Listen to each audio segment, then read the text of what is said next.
it's like to, you know, be completely independent with sight loss, but you're not going to until you kind of try and navigate kind of the next couple of years as me in this body. But I think ultimately my friends did go off to uni, and there were times where I wasn't there for them and I couldn't be there for them because I was so poorly. You know, we always have this annual Wales holiday, and there were so many times where I just couldn't go to it because I just felt so ill.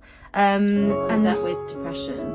Yeah. I just, you know, there was one time where my best friend Beth, she invited me to go on the train to see her in Leeds, at Leeds University, and you know, I literally just couldn't get out of bed the day before, and I just said, I can't come, Beth, I feel like I can't face the train with the dog, I just can't do it. And they've always been so understanding, but I just feel so guilty. But that's very honest, because some people would mask that and say, oh, I'm busy, or and I'm assuming that was a time when we didn't really talk about mental health like we do now. Oh yeah, totally. It was a lot more kind of taboo, but I think even back then it was really hard for me to say, like, look, I can't be a normal 19-year-old, and I still have I don't have loads of guilt because I've spoken to my friends, you know, loads about this, but I think ultimately I